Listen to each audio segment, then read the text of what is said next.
long ago, before the rivers carved their names into the earth, before the wind knew which way was home, there was a kingdom unseen by any map, and in that hidden land, a child came into the world, under a red moon, wrapped in the rumble of a storm.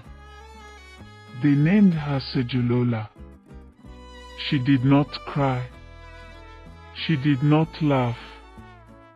No whisper escaped her lips. But her eyes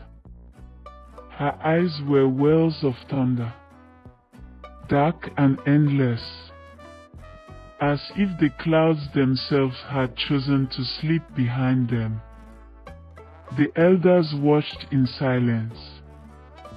Women spat on the ground to ward off evil.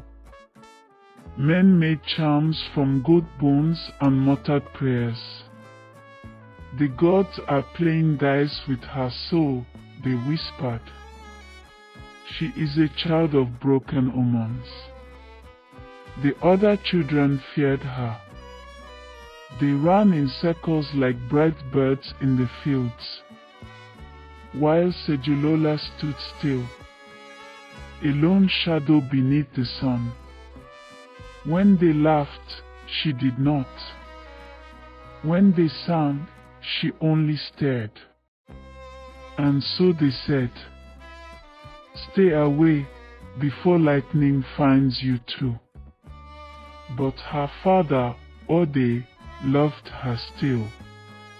A poor man, yes, but with a heart vast as the savannah after rain.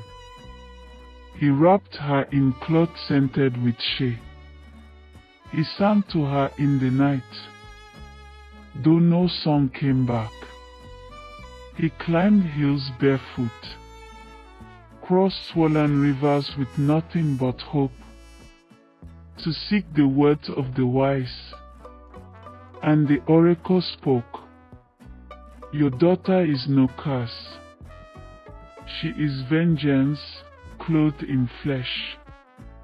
Her silence is a shield. If she screams, the towns will fall. If she weeps, rivers will bleed. If she is angered, even the gods will hide." The oracle's voice cracked like dry wood. Keep her close. Let her never wander. For if she leaves this house, Orleans shall be no more.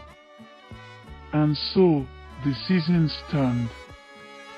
The yam grew fat, the river swelled, and SEGILOLA grew too, tall as a young Iroko, beautiful as the first light after harmattan. But her world remained small, for mud walls and a single window, through which she watched life pass her by, until the night the world came for her. The moon was thin as a hunter's blade. Shadows rode on horseback, their eyes glowing like hyenas.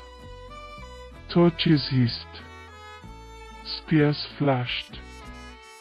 Her father's cry split the night. And then, silence. Her mother's beads scattered across the floor like fallen stars.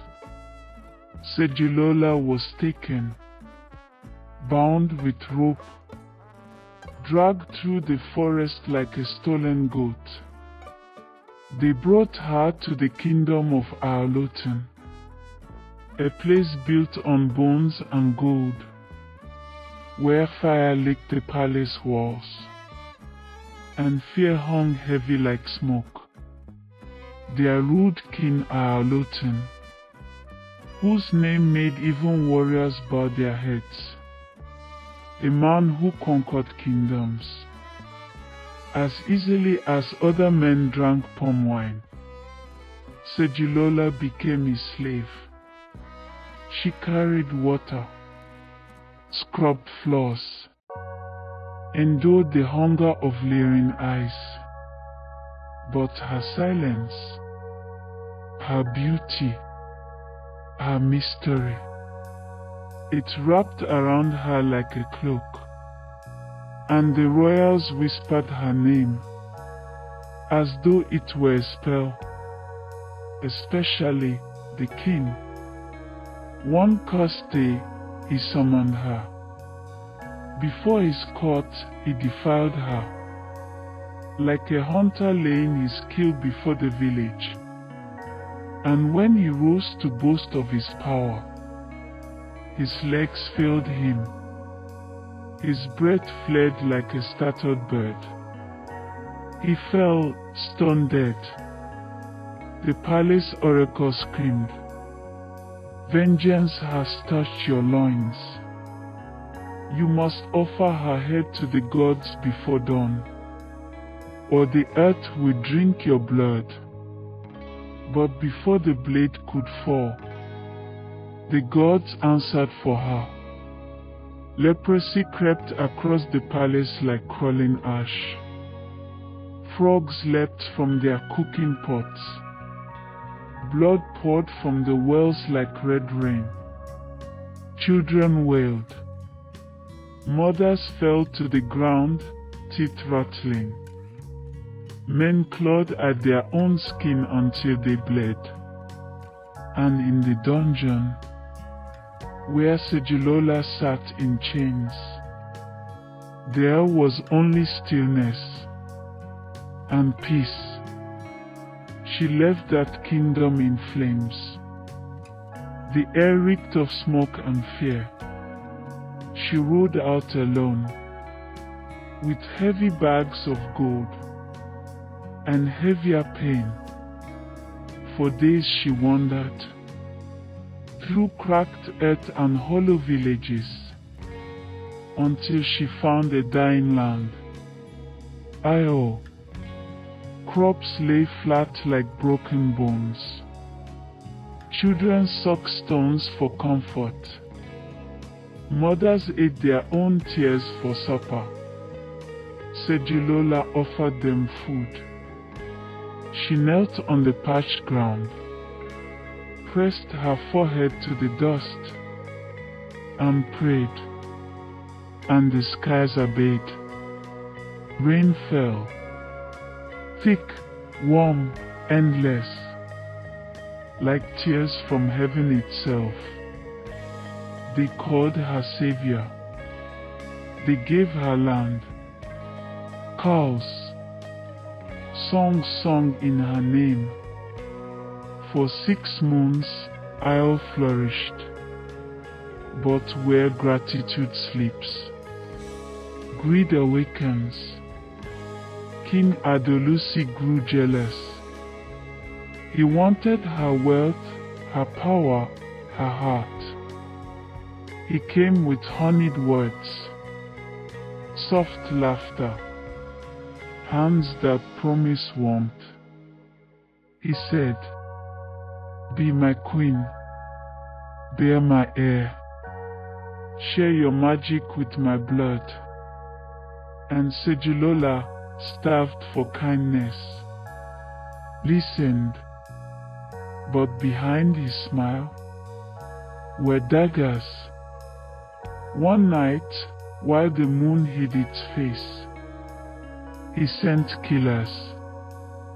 They came like smoke. They set her house ablaze. They stole her gold, her cows, her peace. And when the ashes cooled, SEGILOLA stood alone. She did not cry. Instead, she scooped a handful of the cursed sand, whispered to the wind, and cursed them.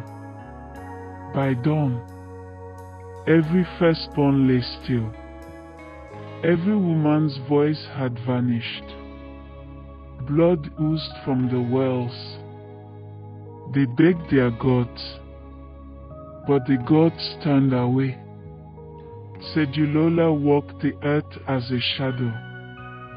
Villages whispered her name.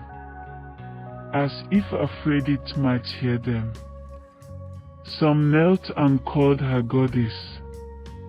Others howled storms. But none could forget her. She lived in the bush, alone with the ghost of her choices, pregnant with a child never meant to be. The father, King Adolusi, the serpent who once called her love. On a night when the wind mourned like a widow, SEGILOLA sat beneath a twisted tree. Rain wept on her skin like old regrets, and for the first time, she spoke, not with her mouth, but with her breath. Let this pain die with me. Let no child suffer this silence again. And she drank the poison, and her storm became still. The child within her never saw the sun. Years passed. Roots swallowed her bones. Time wore her name to dust. Yet deep in the forest, women who long for children still find her grave. They bring candles. They pour libations of palm wine. They whisper their desires into the earth. And they say, when SEGILOLA's spirit weeps, the sky weeps with her, and rain falls, always.